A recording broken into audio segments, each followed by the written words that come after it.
Hello everyone. आज हम discuss करेंगे यूपीएससी प्रीलिम्स में पीवाईक्यू 2012 से लगा के 2023 तक जो भी एक्ट से क्वेश्चन आए ना, उनको हम अच्छे ढंग से रीड करेंगे। और सबसे पहले मैं आपको बता दूं, एक एक्ट की एक खासियत है यूपीएससी प्रीलिम्स में, ये एक गवर्नमेंट की ऑथेंटिक जो भी एक्ट है उसमें आप पीडीएफ से देखोगे, मैंने स्क्रीनशॉट भी मैंने ऐड कर रखे हैं, आप देखना उसमें से सेम टू सेम लाइन दे रखी है। मतलब जो स्टेटमेंट आ रखे हैं, 2-3 स्टेटमेंट आ रखे हैं, जो राइट वाले स्टेटमेंट है वो सेम टू सेम स्टेटमेंट इस पीडीएफ में दे रखे हैं। वो मैं पीडीएफ भी आपको टेलीग्राम पे सेंड कर दूंगा। दूसरी बात ये, जो भी आप एक्ट करो तो गवर्नमेंट की वेबसाइट पे जाके उस एक्ट को डाउनलोड करना करो, उसके बाद रीड करो। क्योंकि जैसे देखो, आप कभी भी देखो मार्केट में क्या करते हैं, टू द पॉइंट्स बता रहे हैं, ठीक है। अब जो मैं भी बताऊंगा उसमें से कुछ कट करके, क्योंकि मुझे जो सही नहीं लगता कि मतलब ये इतना इम्पोर्टेंट नहीं है, तो मैं भी कट कर लेता हूँ। तो वो इस तरीके से आपको नहीं देखने हैं, ठीक है। मैं आपको एक ऊपर तरीके से आपको समझा देता हूँ। उसके बाद अगर आपको लगे, जहाँ तक मुझे लगा तो मैंने यहाँ तक पढ़ा, उसके बाद जो भी आपको लगे उस पर पीडीएफ को आप कट कर सकते हो, ठीक है। तो सबसे पहले हम बात करते हैं आज एनबी एक्ट, ठीक है। एनबी एक्ट की जो इनका जो हेडक्वार्टर है वो है चेन्नई में, ठीक है। वैसे है क्या, जैव विविधता प्राधिकरण एक्ट है क्या, ठीक है, वो हम नीचे रीड करेंगे। सब पहले आपको ये बता दूं, जो इसका हेडक्वार्टर है वो चेन्नई में है, क्योंकि जहाँ तक हेडक्वार्टर सब जगह कहाँ होते हैं, लगभग 90% दिल्ली में ही है, ठीक है। तो आपको ये ध्यान रखना, इसका जो हेडक्वार्टर है वो चेन्नई में है। एक स्टेटमेंट आ सकता है कि एनबी एक्ट का हेडक्वार्टर भोपाल में, इस तरीके से स्टेटमेंट आ सकता है, या देहरादून में।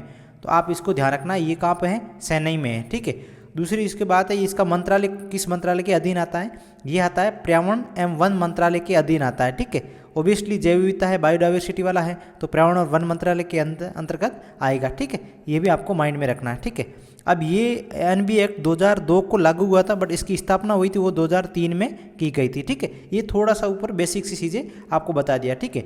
अब एनबी एक्ट में क्या है, जैसे एनबी एक्ट में जैसे कोई भी आप जैसे आपको माइंड में आएगा, जैसे वेस्टर्न घाट वाला एरिया है, ठीक है, वहाँ बहुत सारी बायोसिटी है, ठीक है। आप देखते हो कोई भी, जैसे कोई पेड़ है, ठीक है, उस पेड़ के पत्ते को किसी व्यक्ति ने, या किसी मतलब कोई भी व्यक्ति, उस व्यक्ति को जानकारी है कि इस पेड़ के पत्ते से दवा, मतलब दवा के रूप में यूज किया जा सकता है, या इस पेड़ के पत्ते को खाने से कैंसर तक मिट जाता है। ऐसे बहुत सारी आप देखोगे, हिमालय में जड़ी बूटियों वाला है, पश्चिमी घाट में देखोगे, साउथ वाले एरिया में देखोगे, हिमालय वाले एरिया में देखोगे, तो ऐसी बहुत सारी वनस्पतियां हैं, ठीक है। तो उस वनस्पतियों को यूज करने के लिए गवर्नमेंट ने किया एनबीए जो जैव विविधता प्राधिकरण है उसको स्टार्ट किया, ठीक है। अब उस एक्ट में भी रूल्स बने हुए हैं, किस तरीके से रूल्स बने हुए हैं, कौन व्यक्ति उसका यूज कर सकता है, कौन व्यक्ति उसका दवाई बना सकता है, ठीक है। तो इस तरीके से बता रखे, और बहुत सारे लोगों को, मतलब बहुत गवर्नमेंट को पता नहीं कि इसका यूज किस में किया जा सकता है, ठीक है। तो इसी तरीके से गवर्नमेंट ने दूसरी और जैसे बीएमसी की स्थापना की, जो यूपीएससी प्रीलिम्स 2023 में अभी क्वेश्चन आया था, ठीक है। तो मैं आपको सबसे पहले इनका बेसिक बता दूं, जैसे ये पीडीएफ में ही दे रखा है, ठीक है, मैंने उसका स्क्रीनशॉट ले रखा है, ठीक। इस अधिनियम का जो संक्षिप्त नाम है वो जैव विविधता अधिनियम, यानी एनबी एक्ट 2002 है, ठीक है। ये आपको ध्यान रखना है, ठीक है। इसका विस्तार संपूर्ण भारत में है, न कि किसी जैसे हिमालय, पश्चिम घाट इसमें नहीं है, इसका विस्तार संपूर्ण भारत में है, ठीक है। कोई स्टेटमेंट आ सकता है इसका विस्तार केवल राजस्थान, एमपी और आंध्र प्रदेश, तमिलनाडु, इस वाले एरिया में, ऐसा नहीं है। इसका विस्तार पूरे इंडिया में है, ठीक है। ये आपको थोड़ा सा ध्यान रखना है, ठीक है। अब नेक्स्ट बात करते हैं इनकी परिभाषा। बहुत सारी परिभाषा दे रखी है, तो अलग अलग परिभाषा आप देख सकते हो इसमें से, और भी पीडीएफ में थी वो मैंने कट कर रखी है। वैसे एक मतलब परिभाषा अगर आपको रीड करनी है, आपको अगर मतलब मेंस में या किसी भी जगह यूज करने के लिए, या आपको सीधे जानकारी लेने के लिए, आप इस परिभाषा को यूज कर सकते हो या रीड कर सकते हो, ठीक है। अब एनबीए में क्या है, जो भी सीजे होगी वो एक गवर्नमेंट की, जैसे एनबीए में एक दे रखा है, मैं आपको एक्ट के माध्यम से बताऊंगा। एनबीए में बता रखा है कि बौद्धिक संपदा अधिकारों के लिए आवेदन राष्ट्रीय जैव विविधता प्राधिकरण के अनुमोदन के बिना नहीं किया जाएगा। यानी जैसे कोई फॉरेनर आता है, ठीक है, उसको इस किसी वनस्पति का पता है कि इसकी दवाइयाँ बनती है, ठीक है, तो वो एनबीए को पूछ के ही, मतलब वो रजिस्ट्रेशन करना पड़ेगा, उसको पूरा प्रोसेस करने के बाद ही फिर अनुमति लेता है, ठीक है। कोई भी अगर कोई रिसर्च करना आता है, फिर भी उनको एनबीए से सबसे पहले उनको अनुमति लेनी पड़ेगी, ठीक है। तो यही एक्ट में दे रखा, और यही यूपीएससी प्रीलिम्स 2012 में क्वेश्चन आ रखा है, आप देख सकते हो, ठीक है। जैसे इसमें जैसे देखना, मैंने स्क्रीनशॉट ले रखे हैं, ये जैसे 4 नंबर पीडीएफ पे है, 4 नंबर पेज पे हैं, जैव विविधता अधिनियम एवं रूल्स वाले, ठीक है। उसमें से आप ये देखना, यहाँ पे देखना, बौद्धिक संपदा अधिकारियों के लिए आवेदन राष्ट्रीय जैव विविधता प्राधिकरण के अनुमोदन नहीं किया जाएगा।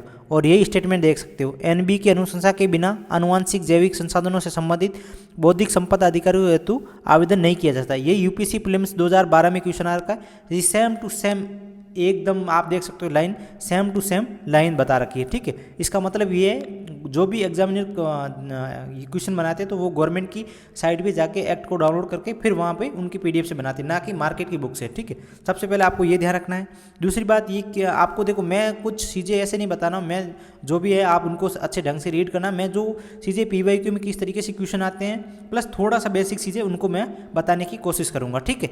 दूसरी बात है एनबीए जैव चोरी को रोकता है, मैंने अभी आपको बताया था। जैसे देसी परंपरागत आनुवंशिक संसाधनों का संरक्षण करता है, यानी जो भी जैसे किसी व्यक्ति ग्रामीण व्यक्ति को पता है कि इस वनस्पति का इस तरीके से इस दवाई में यूज हो सकता है, ठीक है, तो वो एनबीए ध्यान रखता है, ठीक है। एनबीए जैव चोरी को मतलब जैसे कोई भी व्यक्ति है तो वो अपने वनस्पति को या किसी जंगल में जाके उस वनस्पति के पत्तों को यूज करके दवाइयाँ बनाता है, फिर वो मार्केट में जाके बेचता है, तो वो पहले सबसे पहले एनबीए को क्या करना पड़ेगा, अनुमति लेनी, उसके बाद ही कर सकते हैं, नहीं तो वो फिर कानूनी रूप से कार्रवाई की जाती है, ठीक है। उनके रूल्स भी लिखे हुए हैं, ठीक है, ये आपको देखना है, ठीक है। जैसे इसमें से आप देख सकते हो जैसे वे व्यक्ति जिनसे उपधारा के अधीन राष्ट्रीय जैव विविधता प्राधिकरण के अनुमोदन लेना, ये आप देख सकते हो अपेक्षित होगा निम्नलिखित में। जैसे स्टेटमेंट दे रखे वो व्यक्ति जो भारत का नागरिक नहीं हो, जैसे इसका अनुमोदन लेने से कोई फॉरेनर आता है वो देखने के लिए, ठीक है। फिर इसमें से कोई अनिवासी वाली परिभाषा दे रखी है वो थोड़ा सा ध्यान रखना है, ठीक है। इस तरीके से आपको देखना है, ठीक है। जैसे इसमें देख रखा है, इसमें बता रखा है कि ऐसा निगम निकाय या संगम संगठन जो भारत की निगमित या रजिस्ट्रीकृत नहीं है, अगर कोई रजिस्टर नहीं है तो उनको रजिस्टर करवाना पड़ता है। इसी तरीके से सब कुछ मतलब एक एनबीए की अनुमति के बिना कुछ नहीं हो सकता, ठीक है।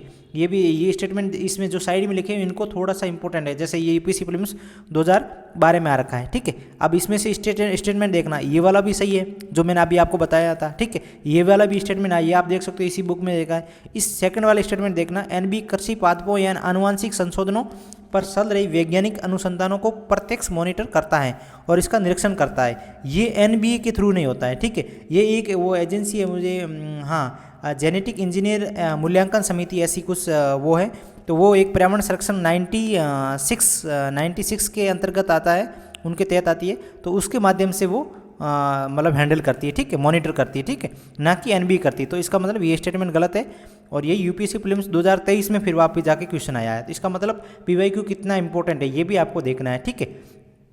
उसके बाद जैसे एक तो एनबीए यानी नेशनल वाली एनबीए एक्ट स्टार्ट किया, उसके बाद में एक स्टेट में भी होनी चाहिए, हर स्टेट में भी एक कर रखी है स्टेट बायोडाइवर्सिटी बोर्ड, ठीक है, तो ये भी कर रखा है। उसके बाद स्थानीय स्तर पर भी कर रखी है, क्योंकि बहुत सारे देखो जैसे बायोडाइवर्सिटी वनस्पतियों को किसको पता होगा, जो गांव के लोगों के आसपास जो ग्रामीण लोगों के उनको सबसे ज़्यादा पता होगा, ठीक है। तो क्या क्या उन्होंने एनबीए ने क्या किया, जैव विविधता प्रबंधन समिति का भी गठन किया, वो किसे पूरे देश में स्थानीय क्षेत्रों पर बीएमसी समिति गठित की गई, ठीक है। अब इनके कार्य क्या क्या है, इनके कार्य देखो स्थानीय लोगों के परामर्श के लिए जन सुविधा पंजीकृत करना है, ठीक है। जैसे कोई भी वनस्पति है उनको बार स्थानीय लोगों से जानकारी लेके उनको पंजीकृत करना है, ठीक है। स्थानीय जैव विविधता संसाधनों की उपलब्धता करवाना है, औषधियों की सूचना प्रदान करना है, क्योंकि सबसे पहले एनबीए का काम ही ये है, औषधियाँ प्राप्त मतलब उनको ध्यान रखना है, उनकी कौन कौन सी किसकी दवाई यूज हो सकती है, इस तरीके से देखने वनस्पतियों की जानकारी लेना है, ठीक है।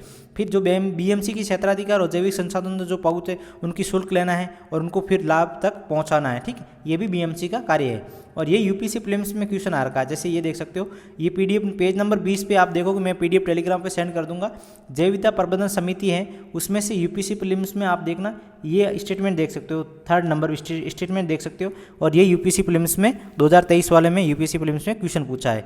आप देखो सेम टू सेम लाइन पूछ रखी है, अगर आपको समझ में आ रहा है तो आप देख सकते हो। जैसे जैव विविधता प्रबंधन समिति अपनी क्षेत्रीय अधिकारिता के अंतर्गत वाणिज्यिक क्षेत्रों पर प्रयोजनों के लिए किसी जैव संसाधन पहुंच के लिए संग्रहण